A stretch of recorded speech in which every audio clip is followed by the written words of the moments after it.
Narmada Eshala audio సిరీస్కి స్వాగతం. నేను మీ నర్మదా ఏషాల. నేను రాసిన ఈ హృద్యమైన భావామరదలు ప్రేమ కథని నేనే స్వయంగా మీకు వినిపిస్తున్నాను. తడియారని బంధం అనుబంధం భాగం 28.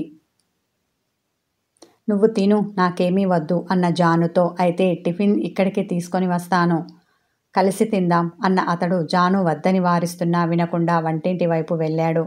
అతని మొండితనానికి ఆమె భారంగా నిట్టూర్చింది.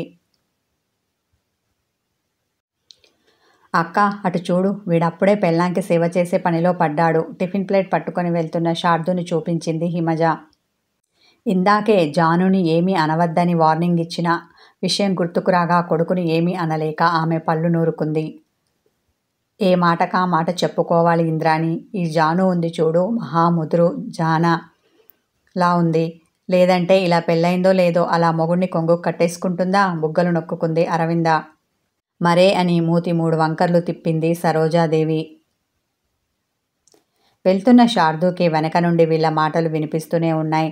అసహనానికి గురైన అతడు వాళ్ళని మందలించాలి అనుకున్నాడు. కానీ ఇది తగిన సమయం కాదని మౌనంగా జాను గదికి వచ్చాడు. బావా, నాకు ఆకలిగా లేదని చెప్పాను కదా, ఎందుకిదంతా? వాళ్ళ మాటలు ఆమె వరకు చిన్నగా వినిపించడంతో నొచ్చుకుంది జాను. తన వల్ల బావ మాటలు పడాల్సి వస్తోందని బాధపడింది. నీకు ఆకలిగా ఉందని నాకు తెలుసు, మూసుకొని తిను. అసలే చిరాగ్గా ఉన్న అతడు ఆమెను విసుక్కున్నాడు. అతని మనోపరిస్థితిని అర్థం చేసుకొని మౌనంగా తినేసింది. అతడు తినేసి వెళ్తూ, నువ్వు వీళ్ళ మాటలు పట్టించుకోకుండా టైంకి వాడికి తినిపించి నువ్వు తినేసేయ్. నాకు చాలా పనులున్నాయి కాబట్టి నేను కాచుకొని ఉండలేను అన్న అతడు ఆమె సమాధానం కోసం చూడకుండా వెళ్ళాడు. ధాన్యం కొనుగోలు అయిపోయి మార్కెట్కు తరలిస్తూ ఉండగా రఘుపతి దగ్గరికి వచ్చాడు అతని స్నేహితుడు రామలింగం. ఈ రోజుల్లో కొనుగోలు అయిపోయినట్టేనా అన్నాడు. అయినట్టే అయినట్టే సమాధానమిచ్చాడు రఘుపతి. ధాన్యమంతా లారీలకు ఎత్తడం అయిపోవడంతో లారీలు సిటీకి బయలుదేరాయి. అనుకున్న సమయానికి అయిపోవడంతో వాటివైపు చూసి తృప్తిగా నిట్టూర్చాడు రఘుపతి. ఏమిట్రా, ఈ మధ్య ఇటువైపే రావడం మానేశావు అన్నాడు తన స్నేహితుడు రామలింగంతో. నేను ఊర్లో లేనురా, మా అమ్మాయి వాళ్ళ అత్తింటికి వెళ్ళాను. నాకు మనవరాలు పుట్టింది. ఇది 2వ కాన్పు కావడంతో అత్తింటి వాళ్ళే చూసుకున్నారు. దాంతో మేమే అక్కడికి వెళ్ళి ఓ వారం రోజులు ఉండి ఇదిగో ఈరోజు ఉదయమే వచ్చాము అన్న అతడు, నా సంగతి ఏం కానీ నాకు ఒక విషయం తెలిసింది, నిజమేనా అన్నాడు. అతను దేని గురించి అడుగుతున్నాడో అర్థం కాక అయోమయానికి గురైన రఘుపతి, ఏ విషయం ఆలోచనగా అన్నాడు. అదేమిట్రా, ఏమీ తెలియని వాడిలా ఏ విషయమని నన్నే అడుగుతున్నావు? నువ్వు దాచినంత మాత్రాన ఇలాంటి విషయాలు దాగుతాయా ఏంటి? నువ్వు చెప్పనంత మాత్రాన తెలియకుండా ఉంటాయా? స్నేహితుడు అడిగిన వెంటనే చెప్పనందుకు కొంచెం వెటకారంగా మాట్లాడాడు రామలింగం. నిజంరా లింగం, నువ్వు దేని గురించి అడుగుతున్నావో నాకు అర్థం కావడం లేదు అని ఇన్నోసెంట్ ఫేస్ పెట్టాడు. రఘుపతి ముఖం చూడగానే రామలింగానికి అర్థమైంది తను అడుగుతున్న విషయం అతనికి నిజంగానే తెలియదని. చెప్పాలా వద్దా అని కాసేపు తటపటాయించాడు. ఎవరో ఒకరు చెప్తేనేగా తెలిసేది అనుకొని ఇలా అన్నాడు. మన జాహ్నవి అమెరికా నుండి వచ్చిందట, నీ మేనల్లునితో పెళ్ళైందట, మీ అత్తయ్య చనిపోయారట, ఇదంతా నిజమేనా అని అనుమానంతో రఘుపతిని చూశాడు. అవును నిజమే, అత్తయ్య చనిపోయిందని ఫోన్ చేస్తే అంత్యక్రియలకు వెళ్ళాను. అదిగో అప్పుడే నాకు ఇందాక నువ్వు అన్న విషయం తెలిసింది. అంతేకాదురా, నాకు నా మనవడు కూడా ఉన్నాడు. వాడు ఎంత ముద్దుగా ఉన్నాడు అనుకున్నావు? వాణ్ణి వదిలి రావాలనిపించలేదు తెలుసా? మనవణ్ణి తలుచుకొని మురిసిపోయిన అతడు, ఇక్కడి పనులన్నీ వదిలేసి హడావిడిగా వెళ్ళాను కదా, అందుకే వెంటనే వచ్చేశాను. రేపు మళ్ళీ వెళ్తున్నాను. పెద్ద కర్మ అయ్యే వరకు ఉండి నా కూతుర్ని మనవణ్ణి తీసుకొని వస్తాను సంతోషంతో చెప్పాడు. వీడికి అసలు విషయం తెలియదా? లేదంటే తెలిసినా నాకు తెలియకూడదు అనుకొని దాస్తున్నాడా? అనుమానంతో రఘుపతిని చూశాడు. ఏంట్రా, నేను ఇంత సంతోషకరమైన విషయం చెప్తుంటే అలా మిడిగుడ్లు వేసుకొని చూస్తున్నావు? ఓహో, నీకు మనవరాలు పుట్టింది, నాకు మనవడు పుట్టాడు అనినా? మనవడైనా మనవరాలు అయినా ఈ కాలంలో ఒకటే లేరా, లైట్ తీసుకో, హ్యాపీగా ఉండు అని చిరునవ్వు నవ్వాడు. రఘుపతి ఇలా అనడంతో రామలింగంకు అర్థమైపోయింది అసలు విషయం రఘుపతికి తెలియదని. రఘు, నువ్వేమీ అనుకోనుంటే ఒక విషయం చెప్తాను అన్న రఘుపతి ముఖాన్ని తేరపార చూశాడు. నా దగ్గర నీకు దాపరికమేమిట్రా, నువ్వేం చెప్పాలనుకున్నా నిర్మొహమాటంగా చెప్పొచ్చు అదే చెరగని చిరునవ్వుతో అన్నాడు రఘుపతి. జాను పెళ్ళి ఎప్పుడైందో నీకు తెలుసా అన్నాడు. అని తల ఆడించిన అతడు, ఇక్కడి నుండి వెళ్ళిన వెంటనే అది పెళ్లి చేసుకొని ఉంటుంది. ఆ తర్వాతే అమెరికాకు వెళ్ళి ఉంటుంది. అది దాని పిన్నికి భయపడి ఈ విషయం నా దగ్గర దాచిందని నేను అనుకుంటున్నాను. ఒక మంచి పని చేసినప్పుడు దాచినా పర్వాలేదు. నాకు చెప్పకుండా పెళ్లి చేసుకున్నందుకు నాకు నా కూతురి మీద కోపం లేదు. అయినా అది ఎవరిని చేసుకుంది? దాని మేనభావనే కదా. అది వాళ్ళ అమ్మ కోరిక కూడా. నేనే దగ్గరుండి వాళ్ళ పెళ్లి చేయవలసింది, కానీ చెయ్యలేకపోయాను అనే బాధ మాత్రం ఉంది. అది వాళ్ళ అమ్మమ్మ దగ్గరికి వెళ్ళక ముందే ఈ పెళ్లి ప్రస్తావన తెచ్చాను. దానికి మా త్రిలోచన ఒప్పుకోలేదు. అది బావనే పెళ్లి చేసుకుంటానని పట్టుబట్టింది. అలా అయితే ఈ ఇంట్లో ఉండొద్దని త్రిలోచన గొడవ పెట్టుకుంది. దాంతో జాను అమ్మమ్మ దగ్గరికి వెళ్ళింది. ఆ తర్వాత అక్కడి విషయాలేవీ నాకు తెలియవు. అయితే మా శైలేంద్ర బావ వాళ్ళు పెళ్లి చేసి ఉంటారు. కుడి చేత్తో గడ్డం నిమురుకుంటూ ఆలోచనగా అన్న అతడు, మా మధ్య బంధుత్వం త్రిలోచన మూలంగా చెడింది కదా. ఈ విషయం నీకు తెలుసు. అలా కాకుండా మేము మునపటిలా ఉండి ఉంటే మాకు చెప్పేవాళ్ళు. ఇలా దాని పెళ్లి చూడలేకపోయాను అన్న బాధ నాకుండేది కాదు అని గాఢంగా నిట్టూర్చాడు రఘుపతి. నువ్వు చెప్తున్నది ఏది నిజం కాదురా రఘు. నువ్వేదేదో ఊహించుకుంటున్నావు. వాస్తవం మరోలా ఉంది. నేను నీ స్నేహితుడిని, నీ మంచి కోరేవాణ్ణి కాబట్టి చెప్తున్నాను. జాను పెళ్ళి నీ మేనల్లుడితో మీ అత్తయ్య చనిపోయే ముందు చేసిందట.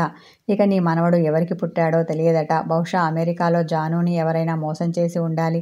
లేదంటే తను అని తర్వాత అనవలసిన మాటను ఒక గుటికలో మింగేశాడు. తన తండ్రితో అంత పచ్చిగా మాట్లాడడం సభ్యత కాదు అనుకున్నాడు రామలింగం. అతను అలా వాక్యాన్ని మధ్యలో ఆపేయడంతో రఘుపతికి కోపం వచ్చింది. అతన్ని గుర్రుగా చూశాడు. నీ ఉద్దేశం ఏంటి? నువ్వేం చెప్పాలనుకుంటున్నావు? నా కూతురు బరి తెగించింది అనా? నా కూతురు ఎప్పుడూ అలాంటి పని చెయ్యదు. అది నా రక్తం. ఎప్పుడూ తప్పు చేయదు. ఆవేశంతో ఊగిపోయాడు రఘుపతి. నువ్వు చెప్తుంది అంతా అబద్ధం, ఒక కట్టుకథ. అయినా నాకు తెలియని ఈ విషయాలన్నీ నీకెవరు చెప్పారు? ఎలా తెలిసాయి? కోపం చేత ఎర్రబడ్డ రామలింగంని చూశాడు. ఒరే రఘు, నేను నీ స్నేహితునిరా. జాను నాకు కూతురు లాంటిది. దాని మీద ఇలాంటి అబద్ధాలు వేస్తానా? నీకు అబద్ధాలు చెప్తానా? ఇంతేనా ఇన్నాళ్ళ మన స్నేహంలో నువ్వు నన్ను అర్థం చేసుకుంది అంటుంటే బాధతో అతని గొంతు కూడుకుపోయింది. నువ్వెన్నైనా చెప్పు లింగం, నువ్వు చెప్పే మాటలు నేను నమ్మను. నా కూతురు నిప్పు లాంటిది. ఎన్నటికీ అలాంటి పని చేయదు. తన కూతురు మీద ఉన్న నమ్మకంతో మొండిగా వాదించాడు. జాను మంచి అమ్మాయి. ఇలాంటి తప్పుడు పని చెయ్యదని నాకు తెలుసురా. కానీ మీ అత్తగారి ఊరంతా కోడై కూస్తోంది. ఈ విషయం ఆ నోట ఈ నోట పాకి మన ఊరి వరకు వచ్చింది. నువ్వు ఇలా పొలం దగ్గర ఉంటే ఏ విషయమైనా ఎలా తెలుస్తుంది? ఒక్కసారి అలా నడివీధిలోకి కానీ బజార్లోకి కానీ వెళ్ళి చూడు. ఎవరు ఎలా గుసగుసలాడుకుంటున్నారో, ఎంత నీచంగా మాట్లాడుకుంటున్నారో నీకు తెలుస్తుంది. నా కళ్ళ ముందు పెరిగిన అమ్మాయి గురించి వాళ్ళు అలా మాట్లాడుకుంటుంటే నిజమేమిటో తెలుసుకుందామని నీ దాకా వచ్చాను. తీరా ఇక్కడికి వచ్చాక తెలిసింది నాకు తెలిసిన విషయాలు ఏవీ నీకు తెలియవని. సరే, లోకులు పలుకాకులు ఏమేమో మాట్లాడుకుంటారు. అవన్నీ నిజం కావచ్చు, కాకపోవచ్చు. కానీ ఇలాంటి మాటలు విన్నప్పుడు మనసుకు బాధగా అనిపిస్తుంది. రేపు ఎలాగూ వెళ్తున్నావు కదా, అసలు విషయం ఏమిటో కనుక్కో. ఏదో ఒకటి చేసి వీళ్ళందరి నోరు మోయించు. జాను గురించి ఇలా చెడుగా నేను వినలేకపోతున్నాను అని తన 2 చేతులతో తన 2 చెవులు మూసుకున్నాడు రామలింగం. అప్పటి వరకు ఎంతో సంతోషంగా ఉన్న రఘుపతి ముఖంలో పూర్తిగా వాడిపోయింది. వినకూడనిది వినేసరికి అతని నవనాడులన్నీ కృంగిపోయాయి. ఒక్కసారిగా అతని ఆనందం ఆవిరైపోయింది. మనసు మనోవేదనతో తల్లడిల్లుతుంటే నిస్సత్తువ నిలువెల్లా ఆవహించింది. తడబడుతున్న అడుగులతో కారు వరకు వచ్చి ఎక్కి కూర్చున్నాడు. ఒరే రఘు, ఆగరా అని రామలింగం పిలుస్తున్నా అతని మాటలు రఘుపతి చెవిని చేరలేదు. రామలింగం జాను గురించి చెప్పిన మాటలు విని అతని మైండ్ మొద్దుబారింది. అతని కళ్ళ ముందు అంధకారం అలుముకుంది. కారును పోని అన్నట్టుగా చేత్తో సైగ చేశాడు. డ్రైవర్ కారుని ఇంటివైపు పోనిచ్చాడు. భగవంతుడా, నాకు తెలిసిన విషయం త్రిలోచనకు తెలియకుండా చూడు. దానికి తెలిసింది అంటే అది ఇల్లు పీకి పందిరి వేస్తుంది. జానుని నానా మాటలు అంటుంది. ఊరు వాడా ఏకం చేస్తుంది. మహాతల్లివి, ఎలాంటి కూతుర్ని కని మా ప్రాణాన్ని కంటగట్టిపోయావు అని చచ్చి స్వర్గాన ఉన్న దేవయానిని ఆడిపోసుకుంటుంది. అలా జరగకూడదు బాధతో అనుకున్నాడు. గుబగుబలాడుతున్న గుండెను అరచేతితో చిక్కబట్టుకొని ఇంట్లోకి అడుగుపెట్టాడు. త్రిలోచనకు ఇంకా ఈ విషయం తెలియనట్టుంది. ఆమె నార్మల్గానే కనిపించింది. హమ్మయ్య అని గుండె నిండా ఊపిరి పీల్చుకున్నాడు. తను జాను దగ్గరికి వెళ్ళి అసలు విషయం తెలుసుకుని వచ్చే వరకు త్రిలోచనకు ఈ విషయాలేవీ తెలియకుండా చూడు భగవంతుడా అని దేవునికి దండం పెట్టుకున్నాడు. మరుసటి రోజు త్వరగా లేచి రెడీ అయి పని మీద ఊరు వెళ్తున్నాను, రావడానికి 4-5 రోజులు పడుతుంది అని త్రిలోచనకు అబద్ధం చెప్పి జాను దగ్గరికి బయలుదేరాడు రఘుపతి.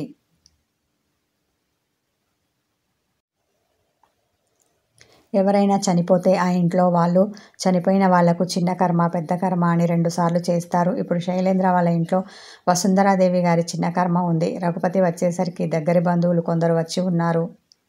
రఘుపతి రావడాన్ని చూసిన శైలేంద్ర, బావగారు ఇదేనా రావడం అని పలకరించలేదు. సరికదా, రఘుపతిని చూసి గండుగా ముఖం పెట్టుకున్నాడు. ఇంద్రాని చూసి అన్నయ్య ఇదేనా రావడం అని మొక్కుబడిగా పలకరించింది. వీళ్ళ ప్రవర్తన చూస్తే రామలింగం చెప్పింది నిజమే అనిపిస్తోంది అనుకున్నాడు. ఇంతలో మామయ్య కరెక్ట్ టైంకి వచ్చారు. నాన్నగారు తలకొరివి పెట్టారు కదా, అందుకని ఆయన ఏ పని చేయకూడదట. కాబట్టి పనులన్నీ నేనే చూసుకోవాలి. మీరు త్వరగా వచ్చినందుకు సంతోషంగా ఉంది. రండి, నాకు పనుల్లో సహాయంగా ఉండండి అని రఘుపతిని పిలిచాడు శార్దు. ఒక్క నిమిషం అల్లుడు గారు, నేను అమ్మాయిని పలకరించి వస్తాను అని ఆమె దగ్గరికి వెళ్తుంటే, అలాగే త్వరగా వచ్చేయండి అని తనకు వేరే పని ఉంటే అటు వైపు వెళ్ళాడు శార్దు. రఘుపతి తిన్నగా జాహ్నవి గదికి వచ్చాడు. ఆయన వచ్చేసరికి జాను చిరాగ్కి స్నానం పోసి డ్రెస్ చేస్తోంది. తండ్రిని చూసి సంతోషంతో నాన్న ఇదేనా రావడం అంది. చిరాగ్ తాతయ్య అంటూ అతని దగ్గరికి వచ్చాడు. కానీ రఘుపతి ఇంతకు ముందులా ప్రేమతో వాడిని ఎత్తుకోలేదు. చిరాగ్గా ముఖం పెట్టాడు.